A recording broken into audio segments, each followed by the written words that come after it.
all those guys have like different names, like Brian's Buttafuoco or Dirty Bomb. Dirty Bomb.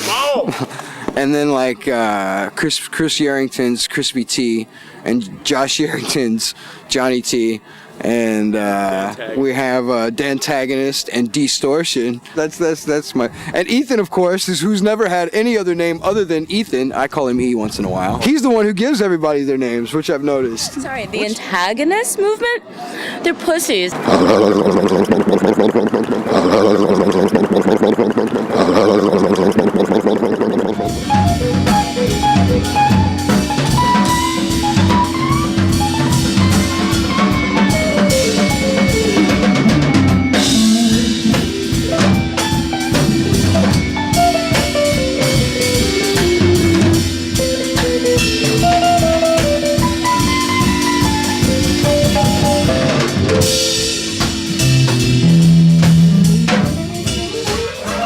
This is the list.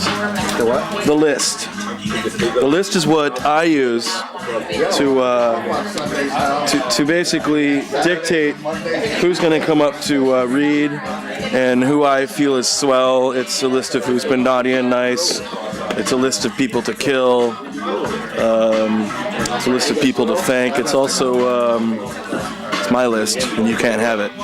It's like the 5 lines that never made sense. It's the song. It's that song. It's like how it all used to be. It's been recent. I started writing when I was younger, but I didn't do anything with it. And then I had a therapist that told me, once I got clean and off of drugs, told me to keep a journal and write it down and read it back and see how long, see what you get out of it. And then I started putting it in comical form, my best way to deal with fear and insecurity and alienation. And I would appreciate it if all your empty bottles and glasses and all that stuff could be pushed near the aisle side of your table, because we're going to take about a 5 to 7 minute break where you can take a piss, get a drink, do what you need to do. Getting up to the microphone is a fear I had to get over, because I'm exposing a lot of my own shit among people I work with and know. And granted, I do work here, but still, it's not easy getting up there and doing it.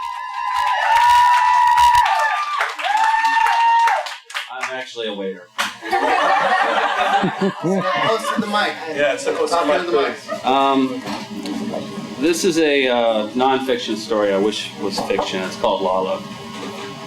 I wake to find my open mouth stuck to that fucking couch. The one that Lalo's grandmother gave him.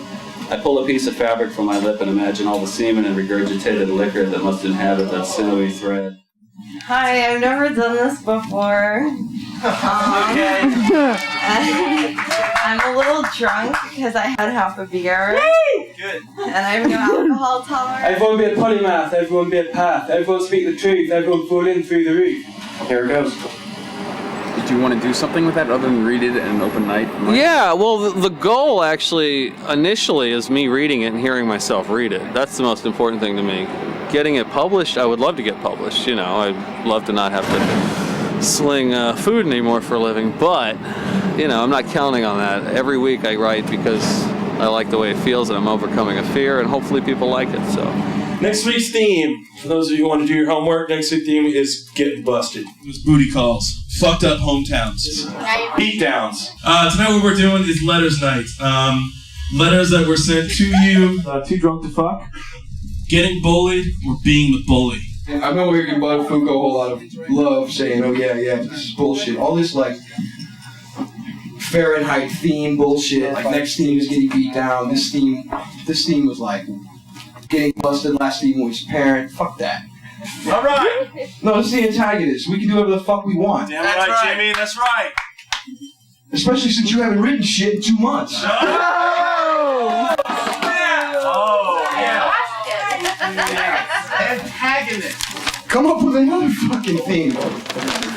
This thing started as a free forum, and it should just always be a free forum. I'm sure people can read if it's not the theme, but you know. I know, but then some people might feel like they don't want to. They won't read because their stuff is not formatted into what it is. But whatever, it's semantics. It inspires people, though, right? True. Some. I mean. Rules made to be broken. Yeah. We make as many rules. Yeah, that's why next week I'm not reading any stories about a beatdown or anything like that. I'm not doing that. You know, we got to mix it out once in a while. You have a story. Exactly. About it. I'm trying to find the story because I have a lot of stories. I'm gonna hurry up. Let me say what I say. He understands. Stay behind the But the camera. thing- Stop no, no, asking. no, no, no. I ask the questions here. You No, no, turn no, no. record button. No. You know, Marie's much better. The things that I find that are interesting about it, like the work I did in the past and that I kind of miss, and then meeting a new group of people doing the same thing, is that the idea is that you're taking chances, and maybe you're not thinking stuff all the way through, but it's like you're doing instead of thinking and talking about it. And a lot of these people, myself included, work in the bar business, which the best part is like you listen to fucking people all the time talking blah blah blah, this sucks, that sucks, blah, blah, but they don't fucking do anything. If you just fucking do it and say, okay, Sunday it's this, and just write fucking something and don't worry if it's fucking brilliant, there's moments in there that are better than if you had written something that you really thought about and it was like the perfect arc. And it's like we have a beginning and a middle and an end, and it's all nice and it's all well written and it's lovely. But like as an anarchist or thinking like and that kind of stuff, so when you just fucking just do it, it's like, okay, it's Sunday, instead of talking about something, I'm just going to do it, and there's something out there. There'll be a moment in there that is way above than if you kind of thought about making the perfect thing. And so people got to deal with a bunch of nonsense around that, but then those moments make it worth it. And then Louis Ramos is the most notorious hardcore wrestler in the country. Louis Ramos has gone through flaming tables. Louis Ramos has stapled his head on MSNBC Live nationwide. You know, I'm a professional wrestler. That's all I've known for the 26 years that I've been on planet Earth. I don't know if most of you guys watch wrestling or not. It doesn't matter to me. The sad thing is, a lot of people, they think professional wrestling is fake. They think that it's all a show, it's all a stage, it's all an act. Well, I'm here to say otherwise. Even though what you see on television is staged and it is a show for your entertainment or the entertainment of the fans, I'm going to speak on what's real about professional wrestling. I'm going to go with the antagonist movement because they're the ones that got me off my ass in the first place. No, I think you got off your ass yourself. I think they're just trying to help you writing. Yeah, no, but it was help. You know, I mean, you need other people slinging garbage in order to. That's all right. He's got one more. Hang on. These are our rogue interviews in the street. Permits. This is called Second Date. Second Date. Fiction, right? We'll see. I don't care. Keep talking. Thanks. I spilled beer on it.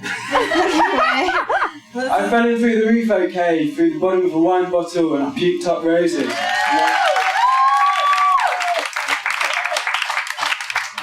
I wouldn't say she lived a sheltered life, but she was about to take her first step into Charlie Bott's world. And things happen a little different here. As we approach the car, she hands me a bunch of her clothes to put in the trunk. I place them neatly in there. As I rise up, a young Puerto Rican girl yells at me to help her. I take a second look. It's two young girls from the south side of Brooklyn. They live on South 4th Street by my friend Toke's grandmother. They tell me they were shopping on Broadway, buying stuff. Then they decided to get something to eat. They put all that stuff in the car and went to eat. And when they came back, the car was broken into and all their shit was stolen. And this guy who stole it was right on the corner trying to catch a cab. Being a rather large black man with a bunch of bags, he was having trouble getting a cab. I told Melissa to get into the car and started. She was scared, but I assured her that all was well. She complied, but warned me not to get into trouble. As I took my bat out of the trunk of my car and once again assured her that all will be well, I walked over to the guy and said, "Yo, give those girls their shit back." He said no, so I hit him up with the bat real hard right across the chest. He was shocked. I said again, "Give the girls their shit back." He complied. Melissa made a screeching U-turn and picked me up. She headed towards the Williamsburg Bridge to my house. I'd like to say we went home and fucked our brains out, but that would make this story fiction.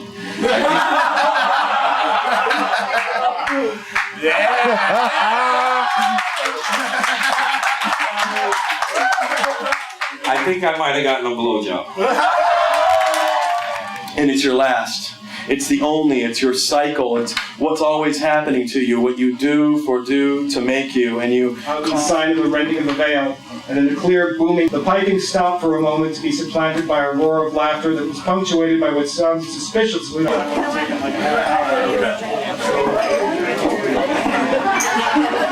have something I was going to read, but I think I'm just going to something about to talk about it instead. It's all about the cheese. Easy cheese, the only thing easy in life. The sewer babe is in the ring now, and I am bringing a new definition to the term ring rat. And now, a word from our sponsor.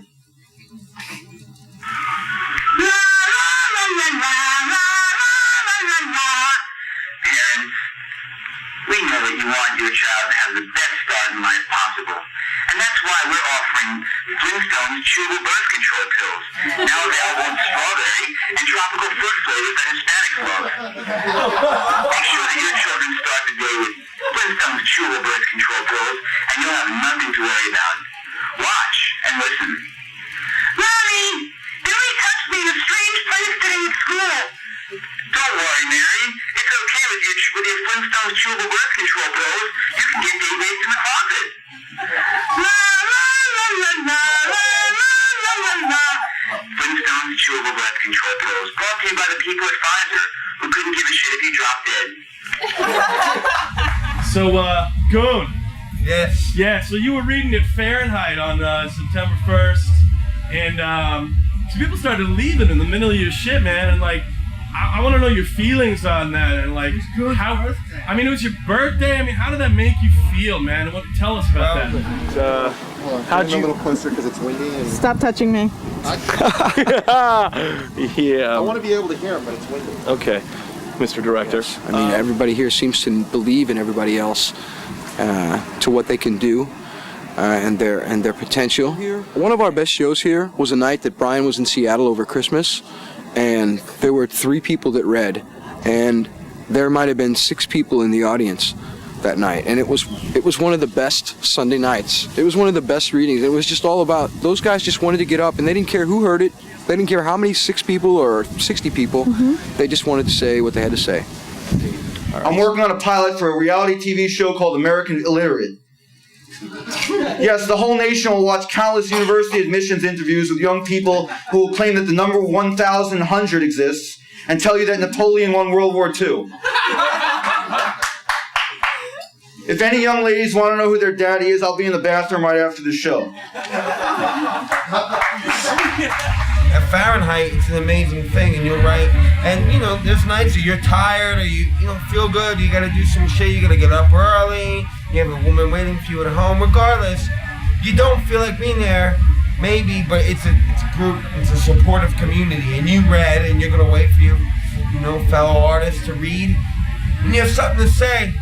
And I mean, something with some oomph to say, and you waited, you sat through them, you didn't talk or nothing, and they leave. They start to leave, and they give you the look. And I get mad. It's like, who am I talking to? What am I talking to? What the fuck is wrong with people? I didn't break it. We're all artists. I broke it. And that's how I feel. I gotta break things sometimes. I was raised in a strict Christian household. I went to church every Sunday of my life. Week in and week out, I was taught the do's and don'ts of my religion. Although I'm almost positive there's a verse in the Bible that says something to the effect of, there's no such thing as a small sin in God's eyes. There were definitely sins that were perceived to be worse than others. For all my years of church, I found that premarital sex, just short of being a murderer, was the worst. By the time I was 17, I had broken most of the rules. I drank, smoked, did drugs, gambled, lied, stole, cheated, and knew all the NWA records by heart. Yeah! I figured all of those were forgivable, as long as I didn't kill anyone or have premarital sex. Not committing murder is pretty easy when you're in high school. And as far as sex, I was getting head on a regular basis, and that was good enough for me. No, I don't consider blowjob sex. I stayed true to this no sex belief through my first 4 or 5 girlfriends. That all changed when at age 17 I started dating 16-year-old hot body Nicole Mann. This girl was gorgeous, and if fucking her was a sin, then I was ready for hell. After all, I still hadn't killed anyone, and unless there was an opening in the mafia before I went to college, I couldn't see murder in my future. So I threw 17 years of self-control out the window and decided that, after all, God knows what she looks like, he'll understand. Having held this occasion in such high regard my whole life, I decided that it should be a special thing. It had to be at the perfect time, so I put my brain to work. It had to be something original, something special. Then I had a stroke of genius. Surely no one had ever thought of this one before. We'll do it on prom night. Nicole was sober. She wasn't allowed to drink when she went out with me. Not because I was on a power trip, just because I was scared of her goonball father and never wanted to bring her home drunk. I decided we should do the deed that night. I went and found my friend Mike Del Vecchio and told him I needed to use his basement. Nicole and I went into the other room and proceeded to get it on. We fooled around for about a minute or so, and then I put the condom on. The next 30 seconds of my life went something like this. Okay, I'm getting it in, getting it in, getting it in, getting it in. Alright, it didn't take that long to get it in. Okay. Back and forth, alright, I'm fucking, I'm the man, I know it, she knows it, I'm fucking, I'm coming, oh shit, I'm coming, I'm done. I still remember her adorable little face looking up at me afterwards. That's it? Shut up!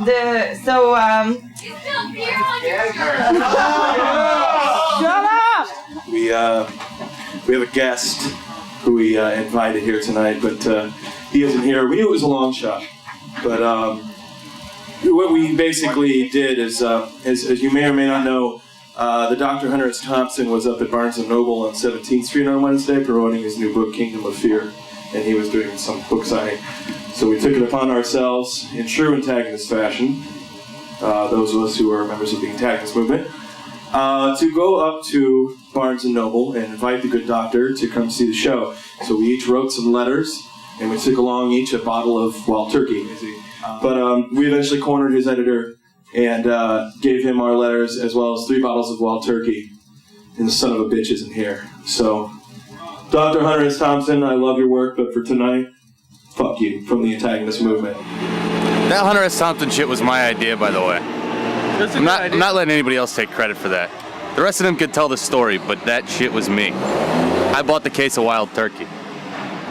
I always find it funny that the man who puts up the money always has to claim the fucking glory of the event. Even though I stood by him all night, listening to brains the also questions. It's like George W. He's gonna take the money, put it up for the war, and all of a sudden it's exciting. He's not putting that money up. You are, brother. But listen, I'm not. I don't think anybody here. Wait.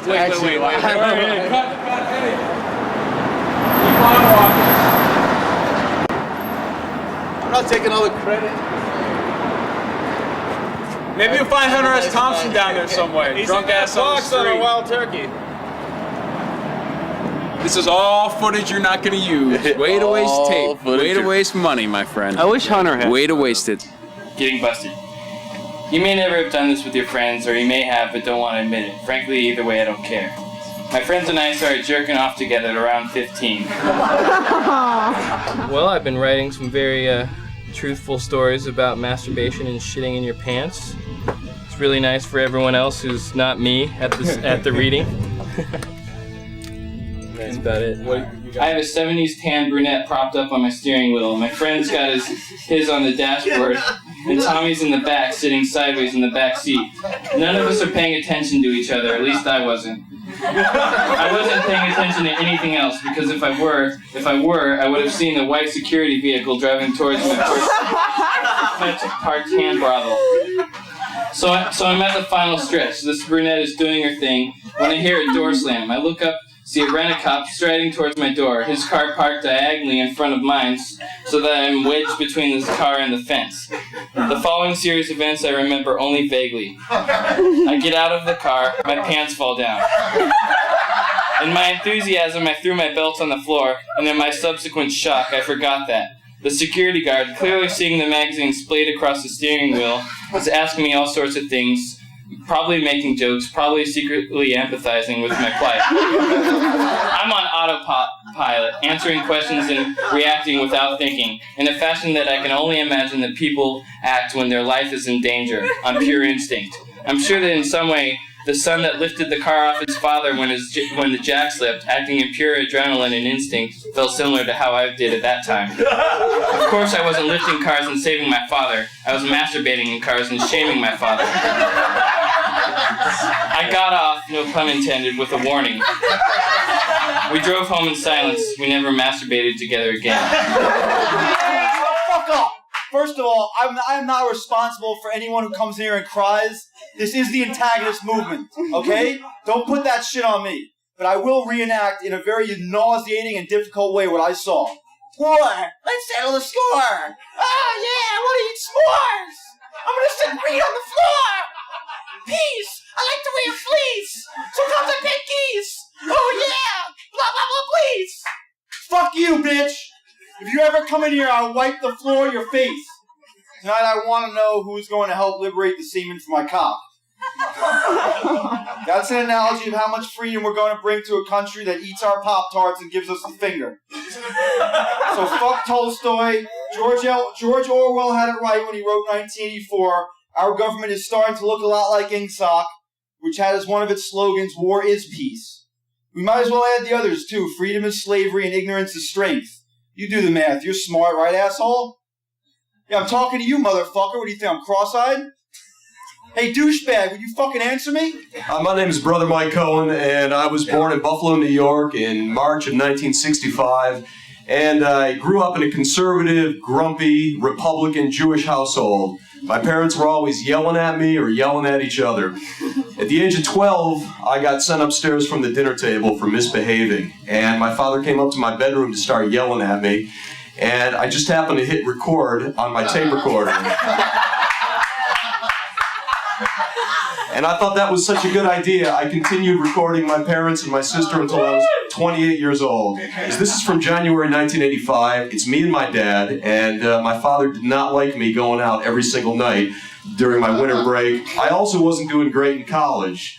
To quote Bruce Springsteen, we learned more from a 3-minute record than we ever did in school. Anyways, this is my dad and I from January 85. I include a little of the music that I had to record over to capture the recording. Here we go.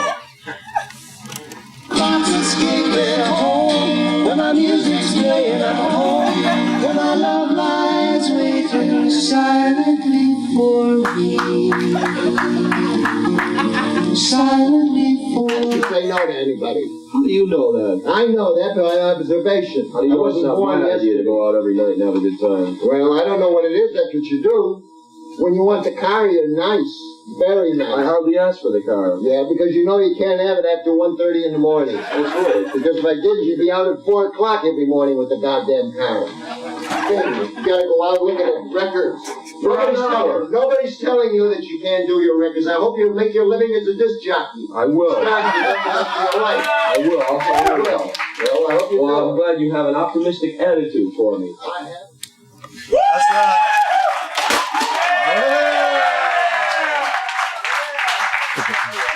If you guys don't know what Mike does, Mike makes his living as a disc jockey at the Virgin Megastore up in Union Square, so I hope you're a disc jockey. Well, he is. And Ethan is, I guess, part of the antagonist movement. So he's like, hey, tell me about those tapes you have with your parents. You want to come and read something? It's about parents this week.